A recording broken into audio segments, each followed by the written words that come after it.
Mr. President, I come to the floor having just listened to the minority leader talk about the nominations that the President has made to fill out the positions in government.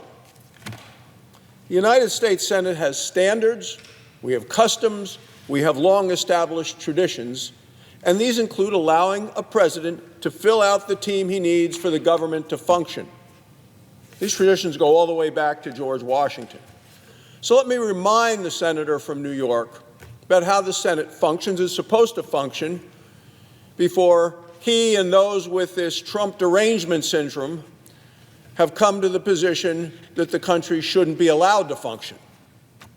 Because exactly 235 years ago this week, the Senate used its advising consent powers, and they used them for the first time.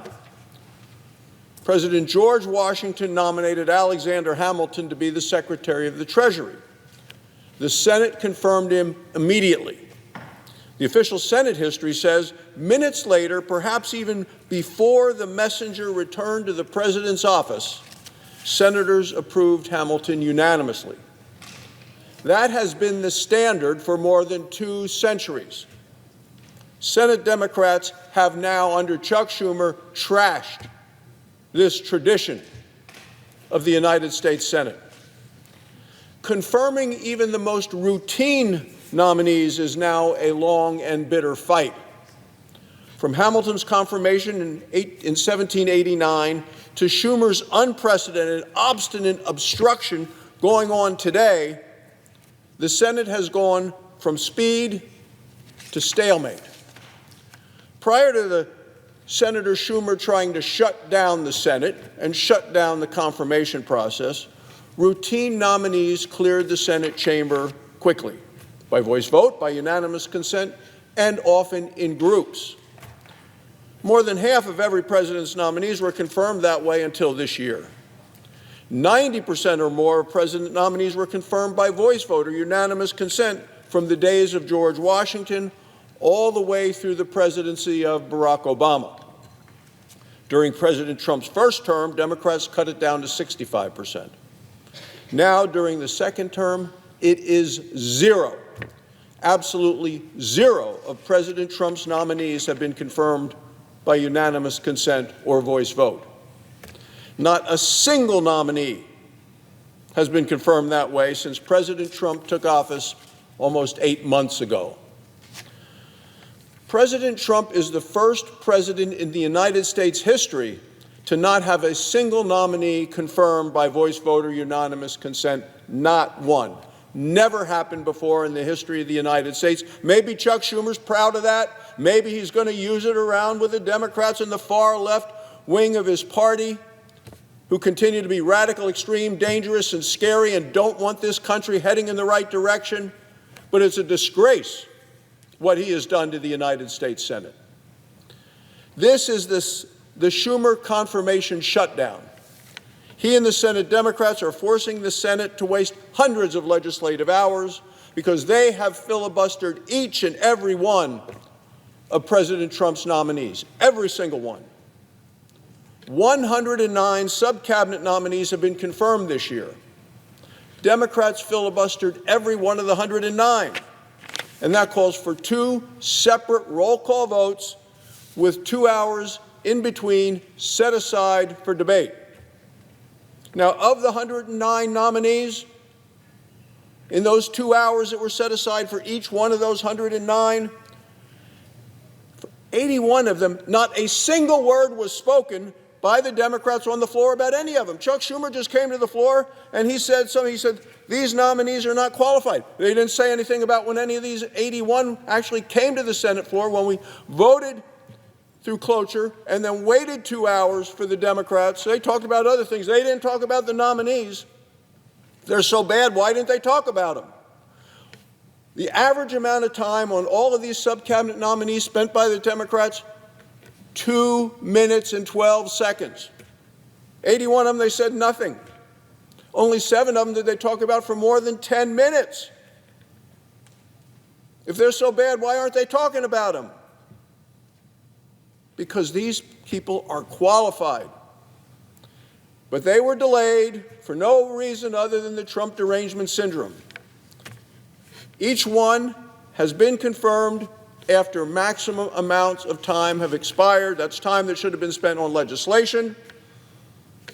But no, the Democrats don't want us to be able to legislate. Is what they've done advise and consent? No. Is it congressional oversight? No. Is it serious scrutiny? No. It is obstruction on autopilot. That's what we're seeing in this body by those Democrats led by Chuck Schumer, the king of the shutdown. No president has ever faced a total shutdown of nominees like President Trump has under the Democrats and Chuck Schumer. This has resulted in a historic backlog. Today, 149 qualified, ready-to-serve nominees are still waiting to be considered here on the Senate floor, and they are stuck in Senate purgatory. Now, we know these nominees are qualified, despite what Senator Schumer said on this floor just a couple of minutes ago. How do I know they're qualified? Well, the FBI has vetted each and every one of them. The Office of Government Ethics has reviewed each and every one of them. The Senate committees who held hearings heard from all of these nominees, and they were all voted successfully out of committee. And let me just point out to Chuck Schumer that over half of them earned bipartisan support, with Democrats voting for them in the committee. Yet here on the Senate floor, Senate Democrats are stonewalling their consideration. And Mr. President, there's still more than 800 nominees and nominations and positions in our government that still need to be filled. So this week, Senate Republicans are going to restore these long-standing traditions of the Senate to get back to the way the Senate is supposed to work. Nominees who have been successfully approved by Senate committees will now be considered and confirmed in groups. This is keeping with the long-standing traditions of how this body operates. The Republican plan is similar to one that was proposed by Senators Klobuchar and King in 2023. At the time they said that they were facing obstruction, 62% of Joe Biden's nominees had been confirmed by unanimous consent or voice vote. So this updated process applies only to the routine executive branch positions. This is pretty simple. We're talking about positions like deputy secretaries, assistant secretaries, deputy assistant secretaries, ambassadors, hundreds more. These are the positions that in the past have never required a roll call vote on the floor of the United States Senate. America needs these men and women working, not stuck in some procedural traffic jam. The process of cabinet level and judicial nominees remains the same. They're going to continue to come to the floor individually for debate, discussion, and vote.